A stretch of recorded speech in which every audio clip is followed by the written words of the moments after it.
എന്തൊക്കെയുണ്ട്? എല്ലാവർക്കും സുഖമാണോ? അപ്പോൾ welcome back to my YouTube channel. ഇന്നത്തെ വീഡിയോ വന്നിട്ട് ഒരു സീരീസ് ഓഫ് ഓണം ലുക്കാണ് കേട്ടോ. I know the struggle. ഓണത്തിന് സമയമായി. അപ്പോൾ നമുക്ക് ഗേൾസിന് എല്ലാവർക്കും ഉള്ള ഒരു കുറെ നമ്മുടെ തലയിൽ കൂടെ ഓടുന്ന എന്ത് സ്റ്റൈലിങ് ഞാൻ ചെയ്യണം, എന്ത് വെറൈറ്റി ആയിട്ട് ചെയ്യാം, അല്ലെങ്കിൽ അതിൻ്റെ കൂടെ എന്ത് പെയർ ചെയ്യണം, എന്തൊക്കെ ഓണം ലൈക്ക് ഔട്ട്ഫിറ്റ് ലുക്സ്. ഇപ്പൊ തന്നെ ആണെങ്കിൽ ഇപ്പൊ വീട്ടിലൊരു പരിപാടി കാണും, അല്ലെങ്കിൽ നമ്മുടെ ഫ്രണ്ട്സിന്റെ കൂടെ ഒരു പരിപാടി ഉണ്ടാവും, അല്ലെങ്കിൽ കോളേജിൽ പരിപാടി ഉണ്ടാവും, സ്കൂളിൽ പരിപാടി ഉണ്ടാവും. അപ്പൊ ചിലർക്ക് പല പല ലുക്സ് ട്രൈ ചെയ്യണമെന്നുണ്ടാവുമല്ലോ അല്ലെ. പിന്നെ അത് മാത്രമല്ല, പണ്ട് എന്ന് പറഞ്ഞാൽ ജസ്റ്റ് ഒരു സെറ്റ് സാരി അല്ലെങ്കിൽ ഒരു സെറ്റും ഉണ്ട്, അങ്ങനെ മാത്രമായിരുന്നല്ലോ. ഇപ്പൊ അതിൽ നിന്നൊക്കെ ഒത്തിരി പുരോഗമിച്ച് നമ്മളിപ്പം പല രീതിയിലുള്ള എന്താ പറയുക പരീക്ഷണങ്ങൾ നടത്തിക്കൊണ്ടിരിക്കുകയാണല്ലോ. സോ ഇവിടെ എന്റെ കയ്യിൽ അധിക സാധനങ്ങളൊന്നും അവൈലബിൾ അല്ല, പക്ഷെ ഉള്ളതൊക്കെ വെച്ചിട്ട് ഐ തോട്ട് ഓഫ് ലൈക്ക് ഒരു ചെറിയൊരു സെറ്റ് ഓഫ് സീരീസ്, ഒരു സെറ്റ് ഓഫ് ലുക്സ് ക്രിയേറ്റ് ചെയ്യാന്ന് വെച്ചു. So yeah, get back, grab your potato chips and just enjoy the video. Welcome to our YouTube channel.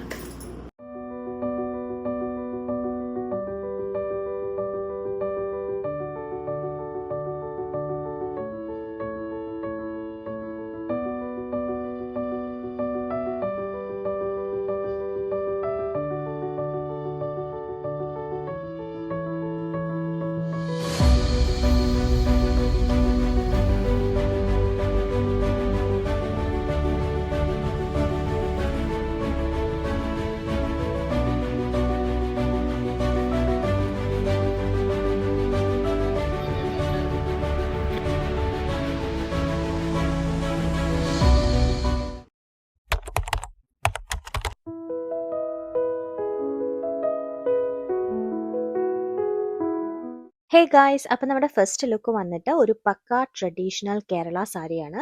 ഒരു ബോട്ടിൽ ഗ്രീൻ കളേർഡ് ബ്ലൗസ് ആയിട്ടാണ് ഞാനിത് style ചെയ്തിട്ടുള്ളത്. നമ്മളിത് ഷൂട്ട് ചെയ്യുന്ന സമയത്ത് ഇവിടെ വെളിയിൽ അത്യാവശ്യം നല്ല വെയിലുണ്ടായിരുന്നു കേട്ടോ. അതുകൊണ്ട് തന്നെ എനിക്ക് കണ്ണൊന്നും അധികം തുറക്കാൻ പറ്റുന്നേ ഉണ്ടായിരുന്നില്ല.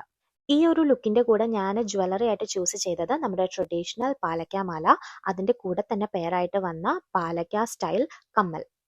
ഒരു കയ്യിൽ ഗ്രീൻ കളേർഡ് കുപ്പിവളയുടെ കൂടെ രണ്ടറ്റത്തായിട്ട് ഗോൾഡ് കളേർഡ് ബാംഗിൾസും കൂടെ ഇട്ടിട്ടുണ്ടായിരുന്നു. മറ്റേ കയ്യിൽ ഒരു സിംഗിൾ പാലക്ക ഡിസൈൻ വരുന്ന വളയായിരുന്നു ഇട്ടിട്ടുണ്ടായിരുന്നത്. ഹെയറിലേക്ക് വരുമ്പോൾ എനിക്കൊരു പക്കാ ഒരു മുല്ലപ്പൂ മാത്രം ഒരു ലുക്ക് വേണ്ടായിരുന്നു. സോ ഞാൻ അത് ആ ഒരു ലുക്കിനെ ഒന്നും കൂടി ഒന്ന് എൻഹാൻസ് ചെയ്യാനായിട്ട് നമ്മുടെ റോസാപ്പൂ അല്ലെങ്കിൽ ഒരു ചെത്തി പ്ലസ് ഒരു തുളസി, ആ ഒരു ഇതും കൂടി, ആ ഒരു ഫ്ലവറും കൂടി അതിൻ്റെ ഇടയ്ക്ക് ഒന്ന് ജസ്റ്റ് ലൈറ്റായിട്ടൊന്ന് കോർത്ത് വെച്ചിട്ടുണ്ട്. സോ ദാറ്റ് ആ ഒരു പക്ക ജാസ്മിൻ ലുക്കിൽ നിന്ന് ഒരു ഡിഫറെൻറ്റ് ലുക്ക് നമുക്ക് കിട്ടും. ഇങ്ങനെ നമ്മളിപ്പം ഈ ഫ്ലവർ ഷോപ്സിലൊക്കെ പറഞ്ഞു കഴിഞ്ഞാൽ അവർ നമുക്ക് അങ്ങനെ കെട്ടിത്തരും. ഇതിപ്പോൾ ഞാൻ ആമസോണിൽ നിന്ന് ഓർഡർ ചെയ്ത പ്ലാസ്റ്റിക് പൂവാണ് കേട്ടോ. ബട്ട് കണ്ട ഒറിജിനൽ പൂ പോലെ തന്നെ ഉണ്ടായിരുന്നു. ഇനി നമുക്ക് ലുക്ക് നമ്പർ 2 കാണാം. ഇതൊരു ട്രഡീഷണൽ ലുക്കേ അല്ല, ഒരു ഇച്ചിരി മെച്ചുവേർഡ് ആൻഡ് ഒരു ബോൾഡ് ലുക്കാണ് കേട്ടോ. ഒരു അങ്ങനത്തെ കൈൻഡ് ഓഫ് സ്റ്റൈലിംഗ് ആണ് കൊടുത്തിട്ടുള്ളത്. ഇയറിങ്സ് ഒക്കെ ആണെങ്കിലും ഒരു ഇയർ കപ്സ് ആണ് കൊടുത്തിട്ടുള്ളത്, റാദർ ദാൻ ഒരു ടെമ്പിൾ ജ്വല്ലറിനെ കാട്ടിലും. ഓൾസോ ഈ ഒരു മംഗൽ സൂത്രമാണ് ഒരു സ്റ്റേറ്റ്മെന്റ് ജ്വല്ലറി ആയിട്ട് ഞാൻ ഇതിൽ ആഡ് ചെയ്തിട്ടുള്ളത്, ഒരു മാരീഡ് വുമൺ എന്നുള്ളൊരു കോൺസെപ്റ്റിൽ. ഈ ഒരു ലുക്കിന്റെ മറ്റൊരു അട്രാക്ഷൻ ഇതിന്റെ ബ്ലൗസ് തന്നെയാണ് കേട്ടോ. ഒരു പ്രിൻസസ് കട്ട് കൊടുത്തിട്ട് ഒരുപാട് ത്രെഡ് വർക്കും ബീഡ്സ് വർക്കും ഒക്കെ ചെയ്ത് ഓൾസോ നെക്ക് ലൈനിലാണെങ്കിലും ഒരു സ്കാലൂപ്പ് ഡീറ്റെയിലിംഗും ഒക്കെ കൊണ്ടുവന്നിട്ടുണ്ട്. ബ്ലൗസിന്റെ കളറും ഒരു പേസ്റ്റൽ ഷെയ്ഡാണ്. പിന്നെ ഇതിന്റെ ഹെയർ വന്നിട്ടും ഭയങ്കര സിമ്പിൾ ആയിട്ട് ജസ്റ്റ് വെറുതെ ഒരു അപ്ഡു ചെയ്തേക്കാണ്. പിന്നെ അതിന് ചുറ്റുമാണെങ്കിലും ജസ്റ്റ് ഒരു ജാസ്മിൻ ഫ്ലവർ നമ്മളിങ്ങനെ ജസ്റ്റ് 1 ലെയർ ആയിട്ട് ചുറ്റി കൊടുത്തിട്ടാ ഉള്ളത്. അപ്പോൾ that completes look number 2. Look number 3 വന്നിട്ട് നമ്മുടെ ഒരു കേരള സ്റ്റൈൽ, ആ ഒരു വൈറ്റ് അല്ലെങ്കിൽ ഒരു ഓഫ് വൈറ്റ് അല്ലെങ്കിൽ ഒരു ക്രീം അല്ലെങ്കിൽ ഒരു ഐവറി കളർ ഒന്നും അല്ലാത്ത ഒരു ഇച്ചിരി ബ്രൈറ്റ് ആയിട്ടുള്ള ഒരു ധാവണിയാണ് ഞാൻ സ്റ്റൈൽ ചെയ്തെടുത്തിട്ടുള്ളത്. ഇതിന്റെ ആക്സസറീസിലേക്ക് നോക്കിക്കഴിഞ്ഞാൽ ടെമ്പിൾ സ്റ്റൈലുള്ള കോൺട്രാസ്റ്റ് കളർ വരുന്ന, അതായത് റോയൽ ബ്ലൂ സ്റ്റോൺ ഉള്ള ഒരു സിമ്പിൾ ചോക്കർ. ഇയറിങ്സ് വന്നിട്ട് അതിന്റെ സെയിം കമ്മലല്ല, ബട്ട് ഒരു സിമ്പിൾ ജിംക്കാണ് ഇൻസ്റ്റഡ് ഞാൻ സ്റ്റൈൽ ചെയ്തിട്ടുള്ളത്. കയ്യിൽ അഗൈൻ ഒരു റെഡ് കളേർഡ് കുപ്പിവളയുടെ കൂടെ രണ്ടറ്റത്ത് ഗോൾഡ് കളേർഡ് ബാംഗിൾസ് ഇട്ടിട്ടുണ്ട്. ഓൾസോ ഒരു ലക്ഷ്മി ഡിസൈൻ വരുന്ന ഒരു സിംഗിൾ കയ്യിലിടുന്ന ഒരു വളയും ആഡ് ചെയ്ത് കൊടുത്തിട്ടുണ്ട്. ബ്ലൗസ് ഒക്കെ ആണെങ്കിൽ ഒരുപാട് വെറൈറ്റീസ് ഒന്നും നമ്മൾ കൊണ്ടുവന്നിട്ടില്ല, ഒരുപാട് ഡിസൈൻസ് ഒന്നും കൊണ്ടുവന്നിട്ടില്ല. Just plain blouse, princess cut തന്നെ ഫ്രണ്ടിൽ കൊടുത്തിട്ടുണ്ട്. ഓൾസോ സ്ലീവിൽ വന്നിട്ട് ഒരു ചെറിയ പഫ് സ്ലീവ് കൊടുത്തിട്ടുണ്ട്. ഈ ഒരു എത്നിക് ലുക്കിനെ ഒന്നും കൂടി ഒന്ന് റിച്ച് ആക്കാനായിട്ട് നമ്മൾ നമ്മുടെ ഫസ്റ്റ് ലുക്കിൽ കൊടുത്ത അതേ സെയിം ആ ഒരു ജാസ്മിൻ ഫ്ലവർ ഇല്ലേ അതൊന്നും കൂടി ആഡ് ചെയ്ത് കൊടുത്തിട്ടുണ്ട്. ഇതിൽ വന്നിട്ട് ഹെയർ തന്നെ ഒരു ഒരു മെസ്സി ആയിട്ടുള്ള ഒരു ഹെയർ സ്റ്റൈലാണ് കേട്ടോ. ഒരുപാട് സമയം എടുത്ത് റെഡി ആവുന്ന ഒരു ലുക്കേ അല്ല ഇത്. ഒരു പെട്ടെന്ന് നമ്മൾ ഒരു അമ്പലത്തിലൊക്കെ പോകുമ്പം നമ്മൾ റെഡി ആവുന്ന ഒരു കൈൻഡ് ഓഫ് ലുക്കില്ല, അതാണ് ഞാൻ റീക്രിയേറ്റ് ചെയ്യാൻ ശ്രമിച്ചിട്ടുള്ളത്. Okay, so next is look number 4. ഇത് നിങ്ങൾ കണ്ടാൽ തന്നെ മനസ്സിലാവും ഇതങ്ങനെ ഒരു കേരള സാരി അല്ലെങ്കിൽ ഒരു പക്ക ഒരു ട്രഡീഷണൽ ലുക്കേ അല്ല. ഇതൊരു ഇച്ചിരി മോഡേൺ ലുക്ക് കൊണ്ടുവരുന്ന രീതിയിലാണ് ഞാൻ സ്റ്റൈൽ ചെയ്തിട്ടുള്ളത്. അതുകൊണ്ട് തന്നെ ഇതിന്റെ ആക്സസറീസ് എല്ലാം തന്നെ ഒരു പേൾ ഡിസൈനിൽ വരുന്നതാണ് കേട്ടോ. പേൾ ആൻഡ് സ്റ്റോൺസിൽ ഫിനിഷ് ചെയ്തിട്ടുള്ള ഒരു ബ്യൂട്ടിഫുൾ ചോക്കർ, ഓൾസോ ഒരു കുട്ടി സ്മോൾ എലഗന്റ് കമ്മൽ, കയ്യിൽ ഇട്ടിട്ടുള്ളതും കണ്ടാൽ ഒരു വളയായിട്ട് തോന്നുമെങ്കിൽ ഒരു പേൾ പാറ്റേണിൽ വരുന്ന ഒരു ബ്രേസ്ലെറ്റ് ആണ് കേട്ടോ.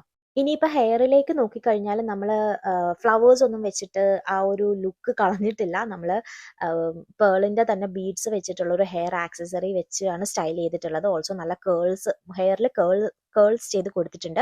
പിന്നെ ഈ ഒരു ലുക്കിനെ എൻഹാൻസ് ചെയ്യുന്നത് ഇതിൻ്റെ ഒരു ബ്ലൗസിൻ്റെ ബാക്ക് ഡിസൈൻ ആണ് കേട്ടോ. കംപ്ലീറ്റ് ആയിട്ട് ഒരു ബാക്ക് ഓപ്പൺ കോൺസെപ്റ്റിലാണ് ബ്ലൗസ് ചെയ്തെടുത്തിട്ടുള്ളത്. പിന്നെ സാരി ആണെങ്കിലും നമ്മൾ പ്ലീറ്റ്സ് ചെയ്തിട്ടില്ല, പകരം സിംഗിൾ പ്ലീറ്റ് ആണ് ചെയ്തിട്ടുള്ളത്. ഈ ഒരു ലുക്ക് നമുക്ക് നമ്മുടെ ചർച്ചിന്റെ അല്ലെങ്കിൽ അസോസിയേഷന്റെ ഒക്കെ ഓണം പരിപാടിക്കൊക്കെ കൊണ്ടുവരാൻ പറ്റുന്ന ഒരു നല്ല ലുക്കാണ് കേട്ടോ, ഒരു വെറൈറ്റി ലുക്കാണ്. നെക്സ്റ്റ് ഈസ് ലുക്ക് നമ്പർ 5, ഒരു umbrella skirt and crop top. Neck piece വന്നിട്ട് ഞാനൊരു കോയിൻ ഡിസൈനിലുള്ള ഭയങ്കര സ്മോൾ ആൻഡ് എലഗന്റ് ആയിട്ടുള്ള ഒരു പീസാണ് കൊടുത്തിട്ടുള്ളത്. ഇയറിങ്സും എഗെയിൻ ഒരു സിമ്പിൾ ഒരു ഭയങ്കര സ്മോൾ ആയിട്ടുള്ള ഒരു ജിംക്കയാണ് കേട്ടോ കൊടുത്തിട്ടുള്ളത്. കയ്യിൽ നമ്മൾ യൂസ് ചെയ്ത ജ്വല്ലറി എന്ന് പറയുന്നത് ഈ ഒരു കുപ്പിവള, ത്രെഡ് വള, അങ്ങനെ ഒരുപാട് വളകളൊന്നും ഇടാണ്ട് ഒരു സിംഗിൾ ആയിട്ട് ഒരു കാശി സ്റ്റൈല് 2 റെഡ് സ്റ്റോൺസ് ഒക്കെ വരുന്ന ഒരു ബ്യൂട്ടിഫുൾ ആൻഡ് എലഗന്റ് ആയിട്ടുള്ള ഒരു പീസാണ് ഇട്ട് കൊടുത്തിട്ടുള്ളത്. പിന്നെ മറ്റേ കയ്യിൽ വന്നിട്ട് ഒരു മൾട്ടി കളേർഡ്, എഗെയിൻ ഞാനൊരു കോൺട്രാസ്റ്റ് ആണ് കൊണ്ടുവരാൻ ശ്രമിച്ചിട്ടുള്ളത്. കാരണം നമ്മുടെ ടോപ്പ് വന്നിട്ട് ഒരു കലങ്കാരി ഡിസൈൻ, ഒരു 3-4 കോൺട്രാസ്റ്റ് കളർ വരുന്ന ഒരു ടോപ്പാണല്ലോ. സോ അതുകൊണ്ട് തന്നെ ഒരു മൾട്ടി കളേർഡ് ചെയിൻ അല്ലെങ്കിൽ ഒരു ബ്രേസ്ലെറ്റ് ടൈപ്പ് വരുന്ന സ്റ്റോൺസ് വരുന്ന ഒരു ബ്യൂട്ടിഫുൾ ആയിട്ടുള്ള മറ്റൊരു പീസാണ് അതിൻ്റെ കൂടെ സ്റ്റൈൽ ചെയ്യാൻ എടുത്തിട്ടുള്ളത്. പിന്നെ ഇനിയിപ്പോൾ ഈ 2 പീസും കൂടി ഒരുമിച്ച് ഞാനൊന്ന് ഇവിടെ സ്ക്രീനിൽ കാണിച്ചു തരാം. എനിക്ക് ഈ ഒരു ആക്സസറീസ് ഭയങ്കര ഇഷ്ടപ്പെട്ടു കേട്ടോ. ഇതിൻ്റെ കൂടെ ഈ ഒരു ടോപ്പ് ഒരു ക്രോപ്പ് ടോപ്പ് ആയതുകൊണ്ട് തന്നെ എനിക്ക് തോന്നിയ ഒരു ചെറിയൊരു ഹിപ്പ് ചെയിൻ കൂടി ആഡ് ചെയ്ത് കൊടുത്താൽ നല്ല ഭംഗി ഉണ്ടാവും എന്ന്. സോ ഞാൻ ഒരു ഭയങ്കര ഹെവി ആയിട്ടൊന്നുമല്ല, ഒരു സിമ്പിൾ ആയിട്ടുള്ള ഒരു ഹിപ്പ് ചെയിൻ കൂടി സ്റ്റൈൽ ചെയ്ത് കൊടുത്തിട്ടുണ്ട് അതിൻ്റെ കൂടെ. പിന്നെ ടോപ്പ് വന്നിട്ട് ഒരു കലംകാരി മെറ്റീരിയലിൽ നമ്മൾ സ്വീറ്റ് ഹാർട്ടാണ് ബാക്കിലും ഫ്രണ്ടിലും നെക്കിൽ കൊടുത്തിട്ടുള്ളത്. ഓൾസോ സ്കേർട്ട് വന്നിട്ട് കസവിൻ്റെ തന്നെ ചെക്ക് ഡിസൈനിൽ വരുന്ന ഒരു അംബ്രല്ല അല്ലെങ്കിൽ ഒരു ഡബിൾ അംബ്രല്ല ടൈപ്പ് ഒരു പാറ്റേൺ ആണ് നമ്മൾ ആ ഒരു രീതിയിലാണ് ചെയ്തെടുത്തിട്ടുള്ളത്. This is look number 6. ഇതും അഗെയിൻ ഭയങ്കര കോമൺ ആയിട്ടുള്ള ഒരു ബ്ലാക്ക് ആൻഡ് സിൽവർ കര വരുന്ന ഒരു ഫുൾ സാരിയാണ്. ഇതൊരു കോമൺ ഔട്ട്ഫിറ്റ് ആയതുകൊണ്ട് തന്നെ, അല്ലെങ്കിൽ ഒരു കോമൺ സാരി ആയതുകൊണ്ട് തന്നെ ഇതിൻ്റെ ആക്സസറീസിലാണ് ഞാനൊരു ഇച്ചിരി ഡിഫറൻസ് കൊണ്ടുവരാൻ ശ്രമിച്ചിട്ടുള്ളത്. 2 കയ്യിലും ഞാനൊരു ക്ലാസ് അല്ലെങ്കിൽ ഒരു വിൻറ്റേജ് ലുക്ക് തരുന്ന ഒരു ബ്രേസ്ലെറ്റ്സ് ആണ് രണ്ടുമായിട്ട് ഞാൻ സ്റ്റൈൽ ചെയ്തിട്ടുള്ളത്. പിന്നെ ഇയറിങ്സ് വന്നു കഴിഞ്ഞാൽ ഒരു ഗോൾഡൻ ഹൂപ്പ് ഇയറിങ്സ് ആണ് കൊടുത്തിട്ടുള്ളത്. പിന്നെ ഹെയറിലേക്ക് വരുമ്പോൾ ഒരു ഗോൾഡ് മെറ്റൽ ഹെയർ ടൈ ആണ് യൂസ് ചെയ്തിട്ടുള്ളത്. വെറുതെ ചുമ്മാ ഞാൻ ആ ഒരു ടൈ യൂസ് ചെയ്ത് മുടി ഒന്ന് സെറ്റ് ചെയ്ത് വെച്ചിട്ടേ ഉള്ളൂ, അല്ലാതെ ബ്രെയ്ഡ് ഒന്നും ചെയ്തിട്ടില്ല. നെക്കിലും ഞാൻ ജ്വല്ലറി ഒന്നും ആഡ് ചെയ്ത് കൊടുത്തിട്ടില്ല, പക്ഷേ ഞാനൊരു ഹിപ്പ് ചെയിൻ ആഡ് ചെയ്ത് കൊടുത്തിട്ടുണ്ട്. ഓൾസോ ബ്ലൗസും സ്ലീവ്ലെസ് ബ്ലൗസ് ആണ്. Okay, so this is going to be our 7th look and our final look. ഒരു സെറ്റും മുണ്ടും സ്റ്റൈലിംഗ് വീഡിയോ ഇല്ലാണ്ട് എന്തോണം അല്ലേ. ആയിട്ട് ഇതൊരു സെറ്റും മുണ്ടും ലുക്കാണ്. ഇത് വന്നിട്ട് ഒരു റെഡ് ആൻഡ് ഗോൾഡൻ കരയാണ് കേട്ടോ വന്നിട്ടുള്ളത്. ഇതിന്റെ ആക്സസറീസിലേക്ക് നോക്കിക്കഴിയുമ്പോൾ നമ്മുടെ first and third look create ചെയ്ത പോലെ തന്നെ ഒരു പക്ക ഒരു ട്രഡീഷണൽ അല്ലെങ്കിൽ ഒരു എത്നിക് ലുക്ക് തരുന്ന ടെമ്പിൾ ജ്വല്ലറീസും ട്രഡീഷണൽ ഓർണമെന്റ്സും ആണ് കൂടുതലും യൂസ് ചെയ്തിട്ടുള്ളത്. ഇതിന്റെ കമ്മൽ തന്നെ കണ്ടില്ല, ഒരു മയിൽപ്പീലി പാറ്റേൺ വരുന്ന ഒരു കമ്മൽ. ആൻഡ് വള വന്നിട്ട് ഇത് ആക്ച്വലി കുപ്പി വള അല്ല, ബട്ട് ഒരു ഇച്ചിരി ഗ്ലിറ്റർ ഉള്ള ഒരു ടൈപ്പ് വളയാണ് വരുന്നത്.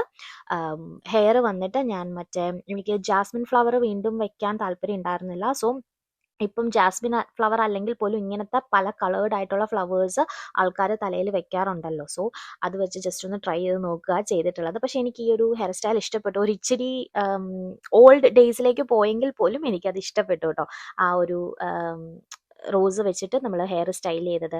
അപ്പോൾ this is my final look. I hope you guys like it. Hey guys, അപ്പൊ ഞാൻ ക്രിയേറ്റ് ചെയ്ത എന്റെ ഔട്ട്ഫിറ്റ്സും കാര്യങ്ങളൊക്കെ നിങ്ങൾ കണ്ടില്ലേ? നെക്സ്റ്റ് വീഡിയോയിൽ വന്നിട്ട് കുറച്ച് യുണീക്ക് ആയിട്ടുള്ള outfit ideas, accessories, blouse designs ഒക്കെ ആയിരിക്കും പറയാൻ പോകുന്നത്. So stay tuned. ബൈ.